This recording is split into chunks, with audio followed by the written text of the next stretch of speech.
4 months after my wife and I celebrated our 10-year wedding anniversary, there was a fire in our apartment complex. I was at work when it started, and apparently my wife was sleeping until it became an emergency situation for her. She told me the smoke was fogging up the apartment really badly. By the time she woke up, she was conscious for a few minutes, attempting to breathe in fresh air from the vents or by cracking a window. The next thing she remembers is a firefighter carrying her to safety. As she was being treated by the ambulance, he stayed by her side, taking off his helmet and staring into her eyes as he spoke to her. She was a beautiful woman, so it didn't surprise me that she received extra attention from the man that saved her. The part I did have a problem with was that their contact continued after this day. While she was in the hospital, the firefighter gave her his phone number. We'll call him Edward for this recount of events. Before she was even discharged, she got WhatsApp on her phone and started texting him with updates about her health or even what she was up to each day.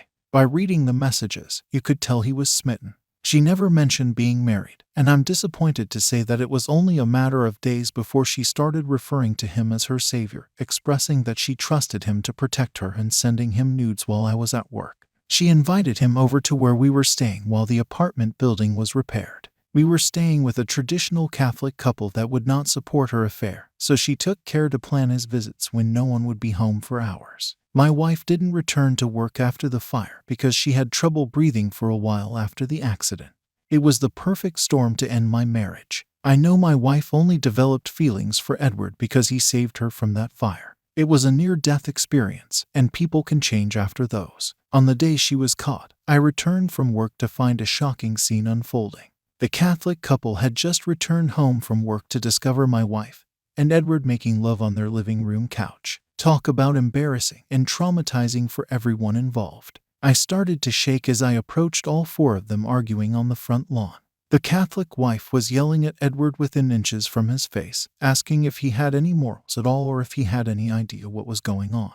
He mostly shook his head, just wanting to get out of there. He quietly admitted he had no idea she was married and was under the impression that he was welcome to stop by for visits with her. I told him to leave, knowing my wife would have to be the one to explain herself. That's when the 4 of us sat in the living room to talk, and my wife broke down. She admitted she had feelings for him and chose to start the affair. I started bawling. Of course, I didn't see any of this happening to us, especially not after our happy 10-year anniversary celebration. I told her she would have to choose between me or Edward. She said she couldn't choose. That was the last straw for me, so I chose for her. The next morning, I grabbed her phone while she was sleeping and went out. I was able to read through all the incriminating WhatsApp messages with the lawyer. Through this, we discovered that their emotional affair became physical as soon as my wife was discharged from the hospital. That was about 3.5 months that I was unknowingly sharing my wife. So I talked everything over with my lawyer and proceeded to kick her out for the time being while I got ready for the divorce. She then moved in with Edward. During that time, she was outcasted from the community we grew to be a part of over the past 10 years. It didn't seem to matter to her, and she became pregnant with her baby in just 3 months. After 9 months of them being together, he dumped her. Rumors I heard were that the baby wasn't his, and she had cheated on him with someone else while 6 months pregnant. She searched for a place to stay or live, but to no avail. Eventually, she swallowed her pride and asked me to take her back. That notion made me laugh out loud. After I denied her, she had no choice but to stay in a shelter for women. I sold our apartment for more than expected and got used to the new single life. All of this was really hard to go through, but I do want people to know that life carries on anyway.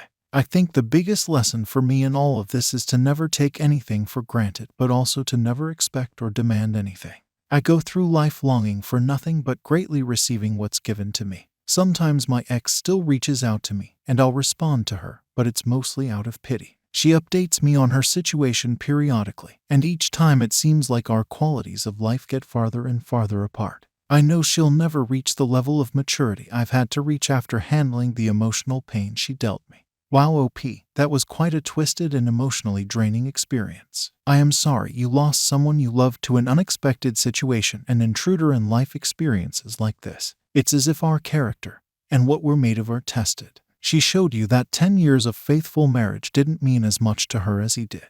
This obviously proved to be a really stupid decision on her part, but even if he didn't leave her as fast as he did, it still would have been foolish for her to pick a stranger over her husband. Congratulations on handling yourself in the wisest way through a very difficult and life-altering situation. I wish you nothing but the best of luck going forward in life. Now for today's second story. I am sorry for the length. First, some background. My wife and I are both 30 with no kids and come from a large family. Both her parents have 6 to 8 siblings. From this, she has many cousins and second cousins. The families have known each other for generations, so they are close. The wife is very close to 7 or 8 women. In the last few years, there have been many marriages, including our own, and baby showers, some of which have legendary status. I will explain below. All these gatherings are huge productions and well attended. Last weekend was a Christmas gathering. The family rented out a venue to fit everyone. This gathering was her mother's side of the family. Eventually, after going around greeting everyone, the close cousins settle in with each other and their souls. The conversation came around to a bridal shower that happened last summer. Because the family is so big, they had 2 showers. One was hosted by the older parents, aunts, and grandma. The other is hosted for the younger relatives. The cousins started reliving the shower with much laughter. The SOs were just sitting there, smiling as we watched them, enjoying the moment. One of the cousins started a story, pointing at another but was hushed. There was an awkward moment with these looks between each other. Now the SEVOs are curious, me included. We wanted to hear the story, but the subject was changed, and any attempt to bring it up was shut down. I walked away to get some dessert and drinks. As I was hanging out by the bar, another of the SILs came up to me. He asked if I really wanted to know what happened. Of course, I said yes. He took me outside. He pulled out his phone and swore me to secrecy. He had snooped on his wife's phone and found a short video of the shower. The young cousins and friends, about 20 to 25 people, the shower had included strippers. The video shows the guys dancing naked with the women, laughing and screaming. The video shows the stripper going down the line in front of each woman, seating on a bench along a wall. The video was shot from the end of the line in profile. As my wife, she is third in line. Just as the stripper moved to the next woman, there was a large roar, and the video scanned across the room to the other stripper. Then you hear, "Turn that off." The video ends. At the time, I asked the wife about the shower. She said it was fun, but it was just a shower. She never went into detail. I dropped it at that time. Now, with this news months later, I am not sure how to handle it. I can't tell her I saw the video without revealing how I saw it. Update. Here is an update to my post the other day. I asked my wife what went on at the shower. She at first said it was just a shower. I told her I know more than just a shower took place. She looked at me for what seemed like an hour. She took a deep breath and then told me they had strippers. She actually seemed embarrassed. I asked how all that came about. She tells me that at previous showers, some of the games they played in conversations had increasingly become more raunchy. The older women did not like it and tried to shut it down. The younger relatives decided they would hold their own showers, and the older relatives could have their more traditional showers after that. The raunchiness got turned up a notch. Finally, a couple of years ago in a shower, a stripper was brought in. It was the typical dancer that did his act to the screams of the crowd. Then he left. Nothing happened with the crowd. It embarrassed the bride. The cousins and friends were really divided about it. When the cousin that was the ringleader got engaged, there was some payback. The strippers were hired, knowing the type of show they put on and the participation it would generate. It did the trick. As the bride to be hid in another room during the performance. I asked what kind of participation was there. She said the guys danced really close to some of the women, pulling some up to dance with them. I told her that I didn't have a problem with strippers at the shower, then asked why she didn't tell me unless there was something more to it. She then got quiet. I let the silence hang in the air. She was waiting me out, I think. I then said I saw a video. At this point, she started crying and said, "I swear I didn't do anything. You have to believe me. Ask my sister." As she cried more and more, I told her I saw her. At this point, she started crying and said, "I swear I didn't do anything. You have to believe me. Ask my sister." She was in shock when I told her why I was calling. The sister verified what the wife had said. So, I am believing what happened. I did tell the sister to tell her husband because this is going to get out. Now I am dealing with my wife, who is mad that I assume she cheated but at the same time ashamed she never told me.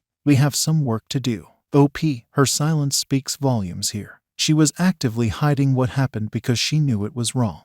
There is a serious lack of honesty for her here. And while she swears she didn't do anything inappropriate, You had to pry the information from her in an escalating fashion. I'm sorry to tell you this, but this marriage is over. There's nothing left to work on. The damage has already been done. I truly hope for your sake that her sister is telling the truth on what happened and isn't trying to cover up for her in any way. Anyways, please keep us posted on what happens. I'm curious to hear about the aftermath of this. Also, make sure you guys are subscribed to the channel if you aren't already so you can hear what OP does next. Thank you all for taking the time to listen to today's stories. Don't forget to like and comment below with your thoughts on what happened. Take care, everyone.